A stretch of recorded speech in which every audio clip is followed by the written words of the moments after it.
அனைவருக்கும் வணக்கம். ஜோதிமயம் ஜோதிடம் சார்பாக நான் உங்கள் ஜோசிய சோதரிகா பேசிகிட்டு இருக்கேன். இப்போது உங்களோட கட்டத்தில் முன்னோர் பாவங்கள் தெரியுமா? பித்ரு தோஷம் தெரியுமா? போன ஜென்மத்தில் பண்ண பாவம் தெரியுமா? அதனால தான் நான் கஷ்டப்படுறேன்னா, அதனால தான் வாழ்க்கையில் முன்னேற முடியலையா, அதனால தான் திருமணம் தாமதமாகுதா, அதனால தான் என் குழந்தை லேட்டாக பிறக்குதா, இப்படி நிறைய விஷயங்கள் இருக்குது. ஆமாம், உண்மைதான். உங்களுடைய பிறந்த கட்டத்தில் அத்தனையும் உண்மையாயிடும்.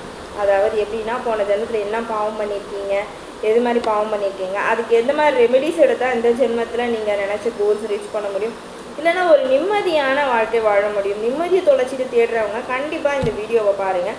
உங்கள் நிம்மதி பறி போனதற்கான காரணம் உங்கள் கட்டத்தில் தான் இருக்குது.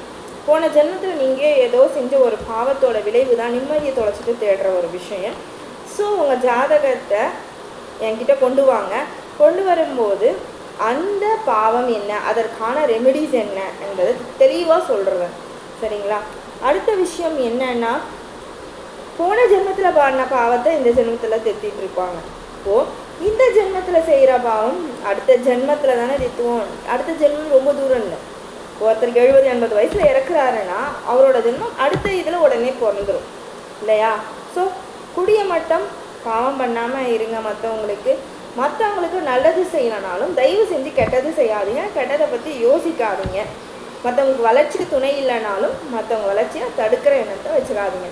ஸோ இதுதான் சார். இப்போ உங்களுக்கு உங்களோட ஜாதகத்தில் இது மாதிரி எதனா ப்ராப்ளம்ஸ் இருக்கா அப்படின்னு தெரிஞ்சுக்கணும்னா கண்டிப்பாக உங்கள் கட்டத்தை அனுப்புங்க.